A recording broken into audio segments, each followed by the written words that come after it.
In charge CDMO છે ફરિયાદી બન્યા। સીડીએમઓ પ્રકાશ મહેતા ખ્યાતિ હોસ્પિટલ કેસમાં ફરિયાદી બન્યા છે। મહત્વપૂર્ણ છે કે TV9 સાથે પ્રકાશ મહેતાએ ખાસ વાતચીત કરી। સરકારી કમિટીનો રિપોર્ટ સબમિટ થયો છે। માત્ર રૂપિયા કમાવવાના આશયથી ખ્યાતિ હોસ્પિટલમાં PMJ યોજના ચલાવાતી હતી। રૂપિયા કમાવા આવું કૌભાંડ બીજી હોસ્પિટલમાં પણ થયું હોઈ શકે। ખ્યાતિ હોસ્પિટલે નિયમોનો ઉલાળ્યો કર્યો હોવાનું સામે આવ્યું છે। હોસ્પિટલે ક્લિનિકલ એસ્ટાબ્લિશમેન્ટ એક્ટ હેઠળ કોઈ જ મંજૂરી લીધી ન હતી।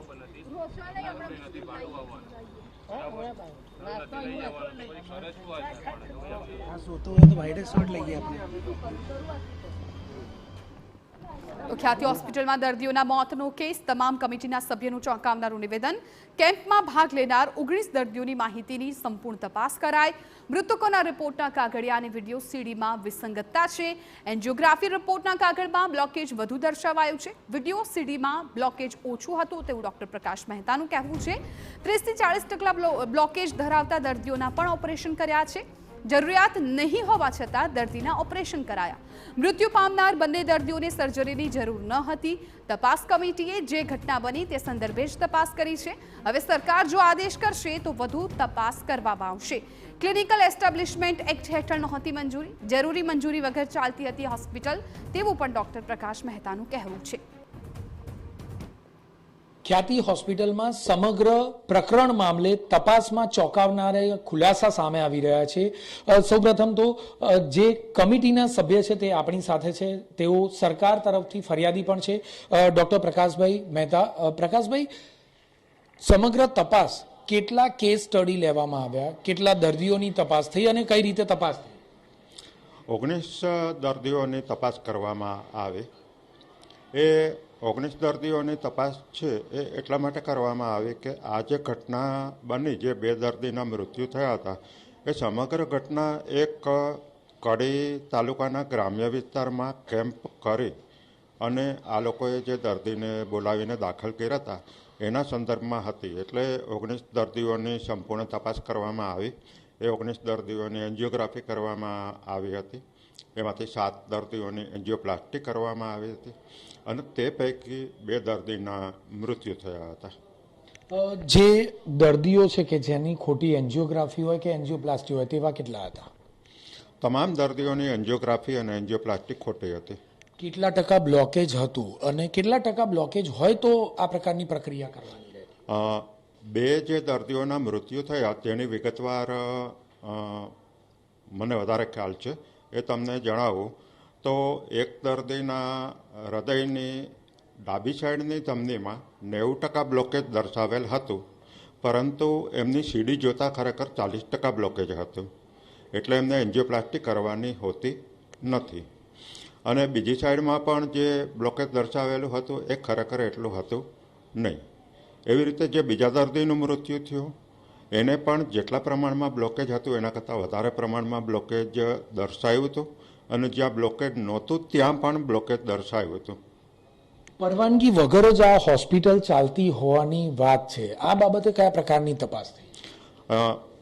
હોસ્પિટલે ક્લિનિકલ એસ્ટાબ્લિશમેન્ટ એક્ટ હેઠળ પરવાનગી લીધેલ નથી, પરંતુ એની પહેલાંનો જે નર્સિંગ હોમ એક્ટ હતો તેની નીચે એની પરવાનગી અમદાવાદ મ્યુનિસિપલ કોર્પોરેશનમાંથી મળેલ છે। ક્લિનિકલ એસ્ટાબ્લિશમેન્ટ એક્ટ અમલમાં આવી ચૂક્યો છે, તેની મંજૂરી વગર આ પ્રકારે હોસ્પિટલ ચલાવી શકાય ખરી? ના, પરંતુ જે જૂના એક્ટ નીચે એમને મંજૂરી મળેલી હતી એ મંજૂરી અત્યારે પણ વેલિડ હોવાથી કદાચ હોસ્પિટલ ચાલુ રાખી હશે। જોઈએ તો સમગ્ર તપાસમાં આ પ્રકારની મંજૂરી વગર હોસ્પિટલ તો ચલાવી, સાથે સાથે જે જવાબદાર વ્યક્તિઓ છે તેમાં મેડિકલ કાઉન્સિલ દ્વારા કયા પ્રકારના કડકાઈ ભર્યા પગલાં લેવાઈ શકે? મેડિકલ કાઉન્સિલ આ હોસ્પિટલમાં જે ડૉક્ટરો છે કે જે આ પ્રકારની કામગીરીમાં ઇન્વોલ્વ થયેલા છે અને જેમની સામે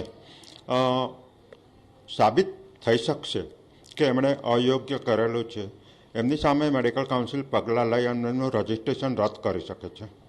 સાથે જોઈએ તો હોસ્પિટલે મંજૂરી લીધી નહોતી તો હજુ પણ હોસ્પિટલ ચાલુ છે, તો આ હોસ્પિટલને ક્લિનિકલ એસ્ટાબ્લિશમેન્ટ એક્ટ હેઠળ બંધ ન કરી શકાય, સીલ ન કરી શકાય? એ અત્યારે હોસ્પિટલને અમે નોટિસ આપેલી છે કે તમે ક્લિનિકલ એસ્ટાબ્લિશમેન્ટ એક્ટ નીચે મંજૂરીની પ્રક્રિયા શા માટે નથી કરેલી. અમે એના જવાબની ખુલાસાની રાહ જોઈએ છીએ. જોઈએ તો આગળ જે બીજા અન્ય જે દર્દીઓ હતા 19 સિવાયના કે જેમને હકીકતમાં તેમને જે પણ ટ્રીટમેન્ટ આપવામાં આવી હતી કાર્ડિયાક રિગાર્ડિંગ હોય કે અન્ય કોઈ પણ માત્ર મા કાર્ડનો ઉપયોગ કરી રૂપિયા કમાવા હેતુસર ઓપરેશન કરવામાં આવ્યા હતા કે કેમ તે બાબતે અન્ય દર્દીઓ સમગ્ર ખ્યાતિ હોસ્પિટલના દર્દીઓ હતા તેની કોઈ તપાસ થઈ શકે? અમારે તપાસ કમિટી તાત્કાલિક રચવામાં આવી હતી અને એને માટે તાત્કાલિક આ જે ઘટના બની એના સંદર્ભમાં રિપોર્ટ તૈયાર કરવાનો હતો. એટલે અમે અમારી તપાસ મર્યાદિત રાખી હતી અને આ 19 દર્દી પૂરતી જ તપાસ કરેલી છે. ત્યારબાદ જો સરકારશ્રી દ્વારા બીજો આદેશ કરવામાં આવશે તો અમે બાકીની તપાસ કરીશું.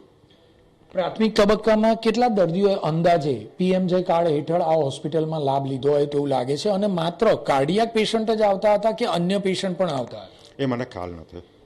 ટૂંકમાં કહીએ તો હાલના તબક્કે તમામ તપાસ ચાલ્યું છે, પરંતુ માત્ર 19 જેટલા દર્દીઓના કેસ સ્ટડીની તપાસ કરવામાં આવી છે. અન્ય તમામ દર્દીઓ જે આ હોસ્પિટલમાં લાભ લઈ ચૂક્યા છે તે બાબતે કોઈ તપાસ કરવાની શરૂઆત પણ સરકાર દ્વારા કરવામાં આવી નથી. તે ખૂબ જ દુઃખદ બાબત ગણી શકાય, કારણ કે સંખ્યાબંધ દર્દીઓએ લાભ લીધો હોય પરંતુ તમામના ખોટા ઓપરેશન કર્યા હોય તો તે પણ કેટલું જોખમી છે તે બાબત પણ એટલી જ મહત્વની છે. કેમેરામેન અરવિંદ સોલંકી સાથે જિગ્નેશ પટેલ.